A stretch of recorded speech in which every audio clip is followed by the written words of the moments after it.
एक दलित लड़की के साथ दुष्कर्म किया जाता है, उसके बाद उसे पटना के पीएमसीएच रेफर कर दिया जाता है, जहां डॉक्टरों की लापरवाही के कारण उस लड़की की मौत हो जाती है। इसके बाद हंगामा मच गया है और पप्पू यादव के ऐलान से पीएमसीएच के डॉक्टरों में हड़कंप मच गया है। पप्पू यादव ने साफ तौर पर कह दिया है कि इन गुंडे डॉक्टरों पर कार्रवाई हो, इनकी डिग्री को रद्द कर दिया जाए, इनके ऊपर एफआईआर दर्ज हो, इनकी गिरफ्तारी हो और पटना के पीएमसीएच के डॉक्टरों के खिलाफ एक चरणबद्ध आंदोलन किया जाएगा। और नीतीश कुमार क्या इन सारे गुंडे डॉक्टरों को क्या बर्खास्त करेंगे?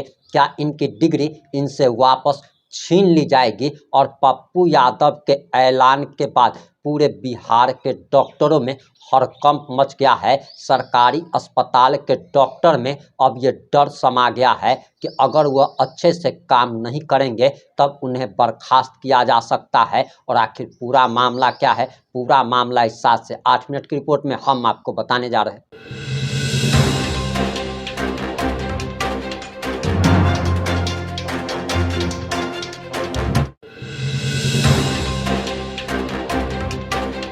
नमस्कार, मैं प्रिंस कुमार सिंह और आप देख रहे हैं पॉजिटिव इंडिया। अगर अभी तक आपने चैनल को सब्सक्राइब नहीं किया है तो खबरों से अपडेट रहने के लिए कृपया चैनल को सब्सक्राइब कर लीजिए। और जो लोग भी ऑलरेडी कर चुके हैं उन तमाम लोगों को सहृदय धन्यवाद। अब वापस आते हैं अपनी खबर पर और आपको बताते चले कि आखिर सरकारी स्कूल में पढ़ने कौन जाता है, आखिर सरकारी अस्पताल में इलाज कराने कौन जाता है। तो वो लोग जाते हैं जिनके पास पैसा नहीं होता, जो लोग गरीब होते हैं, वरना जिनके पास पैसा होता है वो सिंगापुर इलाज कराने चले जाते हैं। और बिहार के डिप्टी सीएम तेजस्वी यादव की पत्नी ने, राजश्री यादव ने कोलकाता में एक बच्चे को जन्म दिया। यानी कि तेजस्वी यादव स्वास्थ्य मंत्री रहते हुए उनके पिता और माता जितने साल मुख्यमंत्री रहे, लेकिन बिहार में एक ऐसा नर्सिंग होम अस्पताल भी नहीं बनवा पाए जहां पर अच्छी डिलीवरी हो सकती है। तभी तो तेजस्वी यादव अपनी पत्नी की डिलीवरी कराने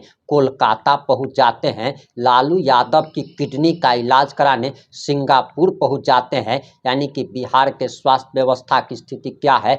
बद से बदतर है। और अगर आपके साथ कभी सरकारी अस्पताल में किसी डॉक्टर ने अभद्रता की है, अगर आपके साथ गुंडाई की है और प्राइवेट अस्पताल वाले तो लूट रहे हैं, क्या आपको भी किसी डॉक्टर ने लूटा है? कमेंट करके जरूर बताइएगा। अब आप सबसे पहले पप्पू यादव का ये बयान सुनिए। प्रेम को दुनिया के सामने याद कीजिए, बिल गेट्स ने स्वीकार किया था अमेरिका में, हमसे भूल हुई जब उन पर आरोप लगे थे और पूरी अमेरिका ने उसको सराहना की थी। लेकिन इन्होंने भूल नहीं किया। इन्होंने कहा कि मैं 12 साल से प्रेम कर रहा हूं और मैंने शादी की। इन्होंने सच्चाई को नहीं छुपाया। जब उन्होंने प्रेम को नहीं छुपाया, सवाल ये नहीं है कि तलाक हुआ या नहीं हुआ, वह उनके व्यक्तिगत जीवन थे। लालू जी के राजनीतिक जीवन के कारण उनकी शादी एक अच्छे परिवार में हुई, एक अच्छे बच्ची के साथ हुई। दरोगा बाबू का परिवार बिल्कुल ही शिक्षा में सर्वोच्च और उत्कृष्ट फैमिली, वो एक अलग पाठ है। लेकिन जब इन्होंने सच्चाई को स्वीकार किया और कहा कि मैं प्रेम करता हूं और शादी मैं कर लिया हूं, तो मुझे लगता है कि ऐसी सच्चाई को पेरेंट्स को भी स्वीकार करनी चाहिए। हम लोगों की आलोचना के कारण और राजनीति के कारण यदि सच को भी स्वीकार नहीं करें तो लालू जी से हम आग्रह करेंगे कि आपने इन्हें तो निकाल दिया, चाहे जिन कारणों से हो, जिन राजनीतिक महत्वाकांक्षा से कारण हो। मैं इतना कहूंगा कि तेज प्रताप ने सच्चाई को स्वीकार करते हुए उन्होंने सामाजिक जीवन में समाज को बरगलाया नहीं और एक बच्ची को स्वीकार कर वो धन्यवाद के पात्र। ठीक है, उनको आगे नहीं बनी, दोनों आदमी अलग अलग रहते थे। इन्होंने अपनी लाइफ में एक चीज को स्वीकार किया और समाज में उसे लाया।